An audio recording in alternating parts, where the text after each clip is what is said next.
Hello નમસ્કાર વિદ્યાર્થી મિત્રો।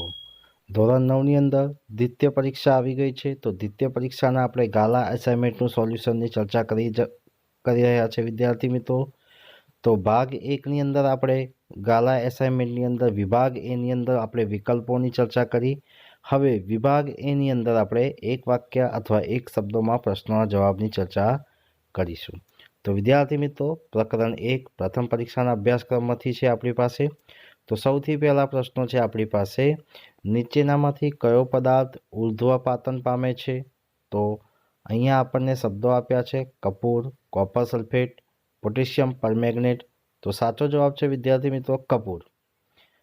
સેકન્ડ ક્વેશ્ચન છે, નીચેના પૈકી કયો પદાર્થ નિશ્ચિત કદ ધરાવે છે પરંતુ નિશ્ચિત આકાર ધરાવતો નથી?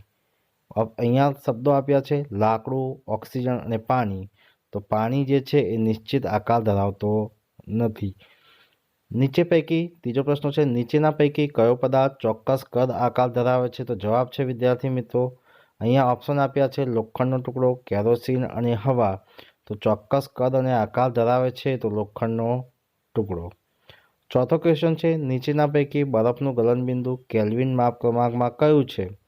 તો આપણને ખબર છે કે બરફનું ગલનબિંદુ 0 ડિગ્રી સેલ્સિયસ બરાબર 273 કેલ્વિન છે। તો જવાબ આવે છે વિદ્યાર્થી મિત્રો 273 કેલ્વિન। પાંચમો પ્રશ્ન છે, નીચેના પૈકી કયો પદાર્થ નિશ્ચિત કદ કે નિશ્ચિત આકાર ધરાવતો નથી? તો જવાબ છે વિદ્યાર્થી મિત્રો ઓક્સિજન એ નિશ્ચિત કદ અને નિશ્ચિત આકાર ધરાવતો નથી। છઠ્ઠો પ્રશ્ન છે, નીચેના પૈકી પાણીનું ઉત્કલન બિંદુ કેલ્વિન માપ ક્રમાંકમાં કયું છે? તો વિદ્યાર્થી મિત્રો આનો સાચો જવાબ છે 373 કેલ્વિન તાપમાન।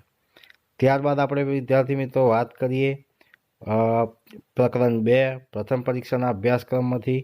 તો પહેલો જ પ્રશ્ન છે, Al2O3માં એઆઈની સંયોજકતા જણાવો। તો જવાબ છે વિદ્યાર્થી મિત્રો એઆઈની સંયોજકતા 3 છે। બીજો ક્વેશ્ચન છે, પાણીના અણુની ત્રિજ્યા આશરે કેટલા મીટર છે? તો જવાબ છે વિદ્યાર્થી મિત્રો 10⁻⁹ ત્રીજો ક્વેશ્ચન છે, રાસાયણિક સંયોગીકરણના નિયમો કયા વૈજ્ઞાનિકે આપ્યા હતા?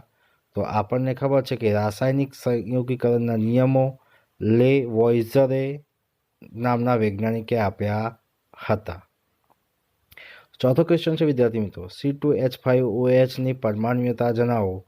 તો C2H5OHની પરમાણ્વીયતા 9 છે। પાંચમો પ્રશ્ન છે વિદ્યાર્થી મિત્રો, દ્વારા નિર્દેશિત તત્વ કયું છે? ભાઈ અહીંયા જે સિમ્બોલ આપ્યું છે કયા પ્રકારનું તત્વનું સિમ્બોલ છે? તો મર્ક્યુરી નામ આવે છે વિદ્યાર્થી મિત્રો। છઠ્ઠો પ્રશ્ન છે, કેડમિયમ તત્વની સંજ્ઞા કઈ છે? તો આપણને ખબર છે કેડમિયમ તત્વની સંયોજકતા કેડમિયમ તત્વની સંજ્ઞા એ CD છે। ચોથો પ્રશ્ન છે વિદ્યાર્થી મિત્રો, ચોથા પ્રકારના પ્રશ્નો છે વિદ્યાર્થી મિત્રો, સોડિયમના પરમાણુની ઇલેક્ટ્રોન રચના જણાવો। તો ભાઈ સોડિયમની પરમાણુની ઇલેક્ટ્રોન રચના જે છે એ સોડિયમના પરમાણુ જે છે 11 છે, ઇલેક્ટ્રોન રચના 2, 8 અને 1 છે। બીજો ક્વેશ્ચન છે, મેગ્નેશિયમ પરમાણુની બાહ્યતમ કક્ષામાં કેટલા ઇલેક્ટ્રોન હોય છે? તો આપણને ખબર છે મેગ્નેશિયમ પરમાણુની બાહ્યતમ કક્ષામાં કુલ 12 ઇલેક્ટ્રોન હોય છે। ત્રીજો પ્રશ્ન છે ભાઈ Clની ઇલેક્ટ્રોન રચના જણાવો। ભાઈ અહીંયા 35 અને 17 પરમાણુ ભાર અને પરમાણુ કદ, તો 2, 8 અને 7। ચોથો ક્વેશ્ચન છે, કયા સમસ્થાનિકોનો ઉપયોગ કેન્સરની સારવારમાં થાય છે? તો આપણને ખબર છે કે કોબાલ્ટ નામના સમસ્થાનિકનો ઉપયોગ કેન્સરની સારવારમાં થાય છે। પાંચમો ક્વેશ્ચન છે, ઓક્સિજનની સંયોજકતા જણાવો। તો ઓક્સિજનની સંયોજકતા 2 છે। છઠ્ઠો ક્વેશ્ચન છે, પરમાણુનું દળ નક્કી કરતા કણો જણાવો। તો જવાબ છે વિદ્યાર્થી મિત્રો પરમાણુનું દળ નક્કી કરતા કણો પ્રોટોન અને ન્યુટ્રોન છે। ત્યારબાદ વિદ્યાર્થી મિત્રો આપણે ચર્ચા કરીએ પ્રકરણ 5 પ્રથમ પરીક્ષાના અભ્યાસક્રમમાંથી। તો પહેલો જ પ્રશ્ન છે, રંગસૂત્રો શાના બનેલા છે? તો જવાબ છે વિદ્યાર્થી મિત્રો રંગસૂત્રો એ DNA અને પ્રોટીનના બનેલા હોય છે। કઈ અંગિકા પાચક ઉત્સેચકો ધરાવે છે? તો લાઇસોસોમ્સ નામની અંગિકા પાચક ઉત્સેચકો ધરાવે છે। કઈ અંગિકાને પાવર હાઉસ કહે છે? તો કનાભ સૂત્રો નામની અંગિકાને પાવર હાઉસ કહે છે. એટીપીનું પૂરું નામ લખો. તો એટીપીનું પૂરું નામ છે એડિનોસાઇન ટ્રાઇફોસ્ફેટ. 5મો ક્વેશ્ચન છે વિદ્યાર્થી મિત્રો, કોષની કઈ અંગિકા લાઇસોઝોમની ઉત્પત્તિ માટે જવાબદાર છે? તો ગોલ્કી પ્રસાધન નામની અંગિકા લાઇસોઝોમની ઉત્પત્તિ માટે જવાબદાર છે. 6થો ક્વેશ્ચન છે, કોષની શોધ કોણે કરી હતી? તો આપણને ખબર છે ભાઈ, કોષની શોધ રોબર્ટ હુક નામના વૈજ્ઞાનિકે કરી હતી. પ્રકરણ 6 માંથી આપણે વિદ્યાર્થી મિત્રો વાત કરીએ તો સ્થૂળ કોણાક પેશી ના કોષો સજીવો હોય છે, હા કે ના? તો જવાબ છે હા. બીજો ક્વેશ્ચન છે, મૃદુતક પેશી હરિતકણોતક પેશી તરીકે ઓળખાય છે? તો કે હા. દળોતક પેશી કોષો વનસ્પતિના અંગોને નિયમતા અને સ્થિતિસ્થાપકતા આપે છે? તો હા કે ના? તો જવાબ આવે છે ના. રુધિરનો લાલ રંગ હિમોગ્લોબિનને આભારી છે, હા કે ના? તો જવાબ છે વિદ્યાર્થી મિત્રો હા. ત્યારબાદ આપણે વાત કરીએ, નાક, કાન અને અસ્થિ કોષોથી બનેલા છે? તો આનો જવાબ છે ના. આરેખિત સ્નાયુ પેશી ઐચ્છિક સ્નાયુ પેશી છે? તો જવાબ છે ના. ત્યારબાદ આપણે વિદ્યાર્થી મિત્રો વાત કરીએ પ્રકરણ 7, બરાબર છે, પ્રથમ પરીક્ષાના અભ્યાસક્રમમાંથી છે. તો પ્રકરણ 7ની અંદર આપણે પહેલો જ પ્રશ્ન છે વિદ્યાર્થી મિત્રો, ગતિમાન પદાર્થ એકમ સમયમાં કરેલા સ્થાનાંતરને શું કહે છે? તો ગતિમાન પદાર્થ એકમ સમયમાં કરેલા સ્થાનાંતરને વેગ કહે છે.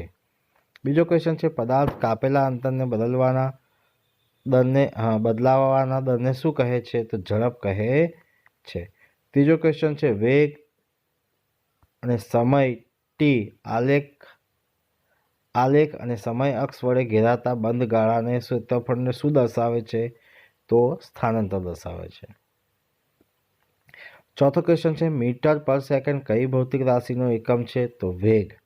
5મો પ્રશ્ન છે, વાહનનું ઓડોમીટર કઈ ભૌતિક રાશિનું માપન દર્શાવે છે? તો કાપેલું અંતર.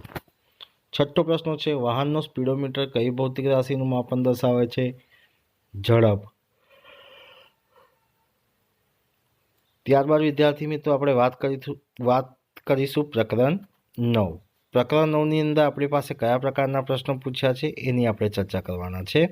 તો વિદ્યાર્થી મિત્રો પહેલો જ પ્રશ્ન છે, ઉર્ધ્વ દિશામાં ફેંકેલા પથ્થરને મહત્તમ ઊંચાઈએ વેગ કેટલો હશે? તો ભાઈ મહત્તમ ઊંચાઈએ વેગ કેટલો હોય? 0 હોય. ચંદ્રની સપાટી પર પદાર્થનું વજન 6 ન્યૂટન હોય તો પૃથ્વીની સપાટી પર તેનું વજન કેટલું થાય? તો પૃથ્વીની સપાટી પર તેનું વજન આપણને કેટલું થાય? 36 ન્યૂટન થાય. ત્રીજો પ્રશ્ન છે વિદ્યાર્થી મિત્રો કે પ્રવાહીમાં ડૂબેલા પદાર્થ પર ઉત્પાદક બળ, બરાબર છે, એટલે કે ઉત્પ્લાવક બળ કઈ દિશામાં લાગે છે? બરાબર છે, પ્રશ્નનો જવાબ ખોટો છે, પ્રશ્નનું ખોટું છે. ઉત્પ્લાવક બળ કઈ દિશામાં લાગે છે? તો જવાબ છે વિદ્યાર્થી મિત્રો કઈ દિશામાં લાગે છે? ઉર્ધ્વ દિશામાં લાગે છે. ત્યારબાદ આવે છે, પદાર્થનું વજન કયા સાધનથી માપી શકાય છે? તો પદાર્થનું વજન સ્પ્રિંગ કાંટો નામનું સાધનથી માપી શકાય છે. 5મો પ્રશ્ન છે, 60 કેજી દળ ધરાવતા માણસનું ચંદ્ર પર દળ કેટલું થશે? તો 60 કેજી થશે. ત્યારબાદ 6થો પ્રશ્ન છે, જીનો એસઆઈ એકમ શું? તો જીનો એસઆઈ એકમ newton metre square into kg -2 છે. ત્યારબાદ વિદ્યાર્થી મિત્રો આપણે વાત કરીએ નેક્સ્ટ પ્રશ્નોની અંદર. તો નીચે